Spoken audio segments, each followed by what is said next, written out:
За сайн байцгаана уу? Та бүхэнд өнөөдрийн мэндийг хүргэе. За өнөөдөр би алхимчид гэж ямар хүмүүс байдаг вэ? Тэдний талаар ярих гэж байгаа.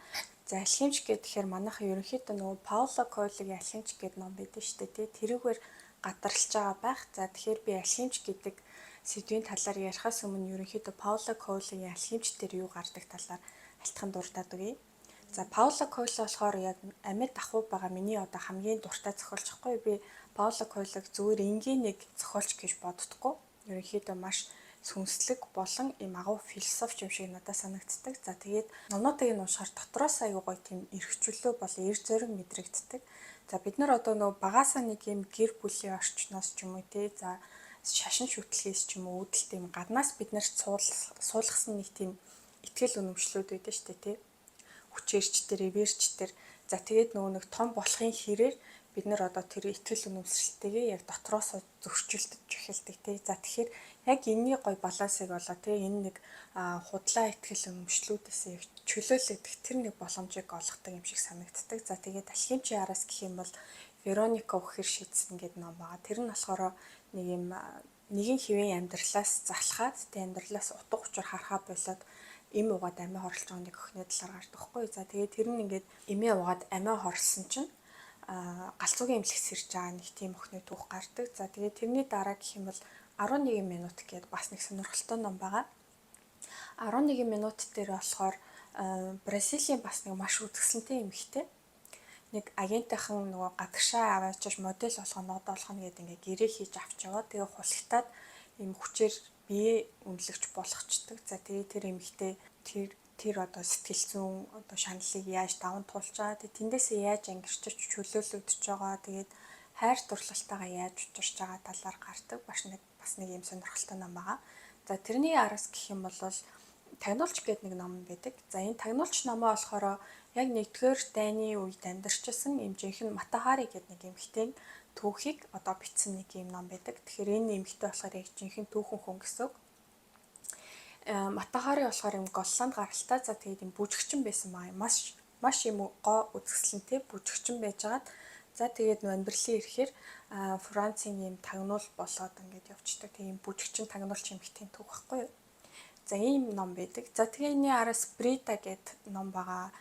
Гэрлийн дайчдын гарын авлага гэдэг ном байгаа. За тэгээд ер нь ингээд бүх номыг уншихаар яг ийм адилхан нэг тийм гоё мэдрэмж төрүүлдэг. Тэгэхээр та бүхэн дараагийнхаа номоо одоо юу уншихаа шийдэггүй байгаа бол Пауло Койлогийн номнуудаас нэг сонирхоод үзээрэй гэж хүсэж байна. За тэгэхээр одоо алхимч руугаа ороход яг товчхон би үйл явдлыг нь ярив. Гэхдээ үйл явдлыг нь мэдлэг гэдэг энэ номыг юуроос уншсан болохгүй. Заавал өөртөө уншиж тэр нэг гоё танд өгөх тэр эрч хүч эрч зоригтэй тэрийг мэдэрнүү гэхээс зүгээр ингээд хүнээр үйл явдлыг нь яриуллаа гэд одоо энэ нэг маш тийм сүнслэг философик ном болохоор зүгээр юм одоо үлгэр биш те тийм болохоор үйл явдлын мэдлэг гэд одоо энэ номны тэр амин сүнсийг нь ойлгохгүй гэсэн үг байхгүй. За алхимч ном дээр болохоор Сантьяго гэдэг нэг хончин хүүхдийн талаар гардаг. За тэгээд хоноо хариулж явж байгаад нэг модны хайчууд юм хуучин сүм дотор ороод унтдаг байхгүй Сантьяго. Тэгээ унтчихад нэг юм сонь зүүдэлдэг. Тэр нь болохоор нөгөө пирамидын доор нуугдсан алт эрдэнэс байгаа гэдэг нэг тийм зүүдлээс хэрдэг. Тэгээд энэ зүүд нь маш сонь санагтаад тэрийгээ тайлуулах гээд нэг зүнж дээр очиж байгаа юм. Тэгээ зүнж нь болохоор пирамидын хажууд нуусан алт эрдэнэс байгаа юм бэ. Тэрийгээ явж оол гэж хэлдэг байхгүй. Тэгэд энэ үнд нэг итгэхгүй ингээд явж исэн чинь дахиад бас нэг танихгүй хүн гарч ирснээр бас л юм зүүд рүү чиглүүлгээл те дотоод дуу хоолойгоо сонс пирамид руу яв гэдэг. За тэгээд ерөнхийдөө энэ дотоод зөндөө хөтлөгдөд Сантьяго бүх хоноо зараад алт эрдэнэсээ хайхаар Египтийг зорьдог, пирамидыг зорьдог. За тэгээд ингэж явж байгаад нэг найзтай учрлаа гэсэн чинь ингээ хамаг мөнгө төгрөгөө хулгтуулаа. Тэгээ бүх мөнгөө өгөөд алдчихдаг. За тэгээд тэгсэн ч гэсэн Сантьяго нөгөө сэтгэлээр унахгүй ямар ч ясн нэг ор хоронтой болоо идэх хоолнд олж авъя гэд. Тэгээ нэг болрын худалдаачны дэлгүүрт ажиллаад олоод ордог. За тэндээ бүтэн жил ажиллаж агаад мөнгө төгрөгөө хуримтлуулж байгаа. Тэгээд дахиад нөгөө ертөнцийнхаа эрэлт гардаг, пирамидыг зорьдог. За тэгээд ингэж явж байгаа цүл мөлийг туулаа те тэндээ маш олон адал явдалтай учрна, хайр дурлалтайгаа ч учрна, ер бүсийн үйл явдалтай ч тохиолдно ингээл салхитай ярилцал тэгээ хууль салхи дэгдэл Сантьяго тусалж яриад. За тэгээд ингэж явж байгаа нөгөө алхимчтэйгээ таардаг. За тэр алхимч нь яадаг хүн байдаг вэ гэхээр ийм философийн чулуу гэж нэг юмтай. За тэгээд тэр философийн чулууг ашиглаад ямар ч металлыг одоо ийм алт болгож хуургах чадaltaй ийм хүмүүс байдаг. За тэгээд тэр алхимчтай таарад тухайн алхимч нь Сантьягог бас нөгөө мөрөөдөл рүү чиглүүлээд те философийн чулуун тусламжтайгаар металлыг алт болгоод Сантьягод өгөөд явуулдаг. За тэгээд Сантьяго маань нөгөө нэг пирамид руугаа очсон байж байгаа. За тэгээд тэндээ бас нөгөө алт ертөнцийн дээрэмдүүлж байгаа юм. За тэгээд ингэж явж байгаад эцэст нь нөгөө хайж бийсэн алт ертөнц нь яг нөгөө хамгийн хуучин нөгөө зүйдэлсэн хуучин сүм дотор байсан бэ гэдгийг олж мэдээд за тэгээд алт ертөнцөө жолоод хайр дурлалтайгаа уулзраад амьдралынхаа утга учирыг ч ойлгоо те ингэж явж байгаа юм түүх гардаг байхгүй юу? За тэгээд ингээд үйл явдлууд нь яг ингээд гадагшаа өрнөд байгаа ч гэсэн явж тэр нөгөө нэг хайжсан алт ертөнц нь дэрэгтэн байсан тий тэр нь ерөнхийдөө ингээд дотоодд нь байсан дотроосоо тэр эртнээ олж байгаа гэдэг одоо ийм зөвөрлөлийг бас илэрхийлсэн юм шиг надад санагддаг. Тэгэхээр ингээд энэ номыг унших болгонд өөр төрлийн ухаарлууд, мэдрэмжүүд тийм уран зоригуд орж ирдэг. За тэгээ алхимчийг одоо энэ ном дээр ингэж дүрслсэн байдаг. За тэгэхээр яг жинхнээсээ алхимч гэдэг хүмүүс нь дээр үеэс маш одоо тэртний дээр үеэс эзотерик мэдлэгтэй те херметизм энэ төр судалдаг ийм хүмүүс байсан байгаа хгүй. Тэгээд одоо тэр философийн чулууг гэд байгаа нь болохоор яг хуу алхимч гэхээр дандаа нөгөө нэг мэдлэгээ юм символик байдлаар бичиж үлдээсэн байдаг. Яагаад тэгэхээр энэ маш нууц мэдлэг. За тэгээд тэр философийн чулуу гэдэг байгаа ингээд жинхнээсээ бидэх тийм чулуу биш. Одоо бидний нөгөө тархин дотор байдаг pineal gland буюу боргоцоо булчирхай гэдэг шүү дээ. Ерөнхийдөө тэрийг илэрхийлж байдаг. Алхимаас гадна одоо бүх шашин шүтлэгтэй одоо бүр эртний Египтийн бурхтууд гээл байна. За тэгэл Библиэл дээр болохоор Адам Ева гэж гардаг те. За тэгээ буддизм, хиндуизм гэдэг бүгдээрээ юм бурхтуудтай. Тэгэл тэд нар ингээд янз янзын түүхүүдийг илэрхийлээд байдаг шүү дээ те. Эдгээр чинь ингээд үлгэр домог юм шиг ингээ яригадад байдаг ч гэсэн яг үнэндээ бүгдээрээ яг бидний дотор болж идэг тэр нэг химийн уралт процессыг ингээд нөгөө нэг зүүрлээд бичсэн байдаг тийм зүйлүүд байдаг байхгүй. Одоо жишээ нь нөгөө нэг Адам Ева гээл тэгэхэд те бидний дотор байдаг мэдрэлийн системийг илэрхийлж байдаг. Парасимпатик болон симпатик мэдрэлийн системийг илэрхийлж байгаа. За энэ нь болохоор хиндуизмд юу гэж байдаг вэ гэхээр Ида Пингала гэдэг бас нөгөө эрэгтэй эмэгтэй юм хоёр channel гэж байдаг байхгүй. За тэр нь бас л мэдрэлийн систем гэсэн үг. За тэгэнгүүт одоо бидний дотор байдаг те протон, нейтрон, электрон гэдэг атомын бүтцүүд байгаа шүү дээ. Тэд нар чинь хүртэл одоо эртний грекийн Афродита, Афин тэгээд Хера гэдэг ч юм уу те дандаа юм бурхтуудын нэршлэлээр нэрлэгдсэн байдаг. Тэгэхээр яг үнэндээ одоо шашин шүтлэг гэдэг те бид нар ингээ гадагшаа дээшээ тэнгэрт ч юм уу ямар нэг юм бурхан байгаа юм шиг ингээд бодоод төсөөлөд байдаг ч гэсэн анх үүсэхтэй болвол те дандаа ийм зүүрлэл символик байдлаар бидний энэ дотор одоо биологийн төвшнийг эдис бүрийг ингээд нэрлсэн байх жишээтэй. Тэгэхээр одоо алхимчид гэдэг маань эдгээрийг судалдаг хүмүүс гэсэн үг. За тэгээ алхимчтаас үүсэлтэй одоо орчин үеийн химийн одоо лабораториуд те бас гарсан байна. Тэгэхээр алхимчид маань философи, шинжлэх ухаан болон spirituality буюу одоо энэ сүнслэг байдлын гурыг нэгтгэж одоо тэр philosopher's stone философийн чулууга олж авдаг байсан байгаа байхгүй юу? Тэгэхээр нөгөө нэг шинжлэх ухааны туршилтууд хийхээс гадна бас маш юм гүн гүнзгий бясалгалын төвшөнд бас ордог байсан гэсэн үг. За нэг сонирхолтой юм гэх юм бол Исаак Ньютон шүү дээ. Тэгээ Ньютон ч гэсэн алхим судалдаг байсан маа юм. Тэгээд бүр цаг хугацааныхаа 70%-ийг алхимдээ тэгээ ерөөсө 30%-ийг л физикийн нээлтмэлт хийхэд зориулдаг байсан маахгүй. Тэгээд одоо ингээ нэг өдөр гөлийгээ суужсэн чинь тий модноос алим унаал тэгэл тэрийгөө дэлхийн татах хүчин тэр гэж нэгэд байгаа чинь энэ хүн зүг зүгээр сууж байсан хүн бол тийм нээлт хийхгүй шүү дээ. Тэгэхээр маш гүн гүнзгий юм төвлөрлийн байдалд байж байгаа. Тэгээд тэнд нөгөө нэг алим унах үед тэрийг олж харсан байгаа байхгүй юу.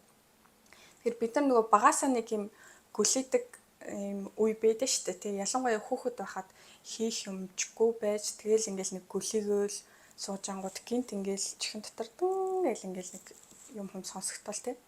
За энэ маань бид нар байглаасаа яг тэр нөгөө нэг бяцлаглалын төвлөрлийн гүнзгий шатандаа ер нь орж байгаа нэг хэлбэр. За тэгээд яг ингээ гүлээцэн сууж хахад нэг харц нэг зүйл төр тогтчихдаг. Би бас ингээ хөдөлгөөнгөө болчтой шүү дээ. Тэгээд ингээд тэр одоо state буюу тэр төлөв ингээд маш юм таата байдаг шүү дээ. Тэндээсээ ингээ гармааргүй санагддаг шүү дээ. Тэгэхээр бид нар нөгөө нэг том болох тусам завгүйч болж гэн завгүй амьдралын маягт ороо. За тэгээд одоо дээрээс нь гар утас компьютер гээд тэр төлөвт орох нь маш их багассан байгаа. Тэрэж тэгж жаад нөгөө байгаль дээр гараал тийм гол горох гарахаар бас нэг гүлээдэг шүү дээ. Тэгэхээр бид нэр уг нь байглаасаа бас нэг юм төвлөрөх чадвартай байгаа байхгүй юу. Тэгэхээр тийм төлөвт орох юм бол аль болох тэрийг ингээд удаан барихыг хичээж байгаарай. Төвлөрөлт гэдэг маань одоо би яг өмнөх нөгөө төвлөрөл сэдв дээрээ ярьсан. Тэр нөгөө pineal gland буюу одоо тэрийг идэвхжүүлээд байгаа гэсэн үг. Төвлөрлийн тусламжтайгаар одоо тэрийг идэвхжүүлээд байгаа гэсэн үг байхгүй юу. Тэгэнгүүт орчин үед бид нэр одоо алхимийн хамгийн анхны шатны одоо ямар зүйл бэж болох вэ гэхээр алхимчид маань юм хуургадаг гэдэг шүү дээ тий. Одоо чулуугаар ингээд металлыг халтуулгаж хуургах гэдэг ч юм уу. За энэ маань нөгөө нэг бид нэр сэтгэл хөдлөлөө бас ингэж хуургадаг юм чадвартай байдаг угаасаа. За сэтгэл хөдлөлүүд маань одоо баяр жаргал мэдрэлээ гэхэд допамин, эндорфин, серотонин энэ төр гэл ингээл бодисууд ялгаруулдаг шүү дээ. Тийм бие дотор маань юм химийн урвалууд явагдаад байдаг гэсэн. За тэгэл уур уцаартай үед ч юм уу, стресстэй үед ч юм уу, айсан үед, за эсвэл бүр юм гинтийн нөгөө баяр жаргал мэдэрсэн үед адреналин, окситоцин энэ төр гэл тэ. За тэгэхээр энэ нөгөө нэг бие дотор явагдаад байгаа химийн урвалууд маань бидний дотор юм илүүдэл эрчим энерги үйлдвэрлэж байдаг. За тэгэхээр энэ илүүдэл эрчим энергийг бид нар одоо гүнгэлсэн үедээ ч юм уу те ингээл дуу муу болгоод нүс болгоод за эсвэл тэмдэглэл энэ төр хөтлөл те ном сонин бичээл бүжиг дуу болгоод ингээ гаргадаг. Хуримтлагдсан эрчим энергийг ингээ бүтээл болгоод өөрийгөө илэрхийлээд байгаа гэсэн үг байхгүй юу. За тэрийг ингээд дараад хуримтлуулад те одоо уур уцаараа дараад айц хүүцээ дараад баяр жаргалаа дараад ингээд дотроо хуримтлуулад өөрийгөө илэрхийлэхгүй байх тусам тэр эрчим энергиуд маань бидний дотор юм буглаа тийм. Тэгээ тэр маань нэг өдөр тесрэхтэй юм муу мухай зүйл болж биднээс гарч идэг. За одоо нөгөө нэг цуврал алуурчууд ингээл багасаа ийм травматай өссөн юм хүнд хэцүү зүйл туулж өссөн энэ төр гэлээдэж шүү дээ тий. Гэтэл хүнд хэцүү зүйл туулсан хүн болгон одоо тэд нар шиг тийм харгас хэрцгий хүмүүс болдгоо. Тэрийг ингээд зүгээр илэрхийлээд явцсан хүмүүс эсрэгээрээ нөгөө тийшээ юм сүнслэг багш магш болцсон байдаг ч юм уу те эсвэл маш юм алдартай бүтээл төрөлтөө хүмүүс болцсон байдаг. За тэгэхээр тэрийг илэрхийлэхгүй дараад байх юм бол тэр маань одоо бидний доторх юм чөтгөрлөг аратналаг одоо тийм зүйл болж гарч ирдэг байх нь. Тэгэхээр хүүхдүүдийг ер нь багаас нь хүүхдүүд ч ялангуяа маш их юм эрчим энергитэй дээ шүү дээ те.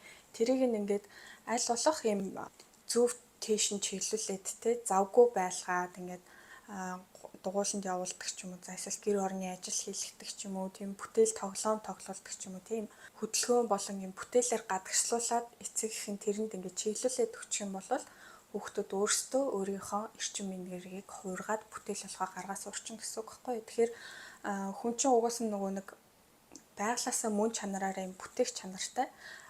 Тэрийг нөгөө нэг эрчим энерги дотроо хуримтлуулаад байвал нөгөөх маань буруу тишээ эргээд юм сүнөөх, устгах тий дарангуйлах одоо ийм шинж чанартай болж эхэлдэг гэсэн үг.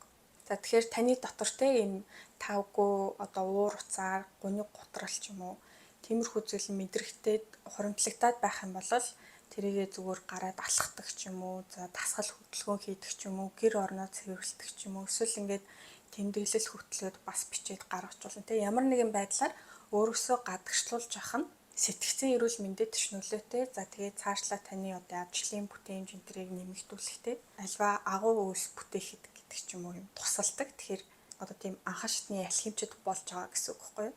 За тэгээ сонирхолтой санагдсан бол та бүхэн өөрсдөө цааш нь дэлгэрүүлээд судлаад үзээрэй. Тэгээд энэ орчтол хамт байсан баярлалаа.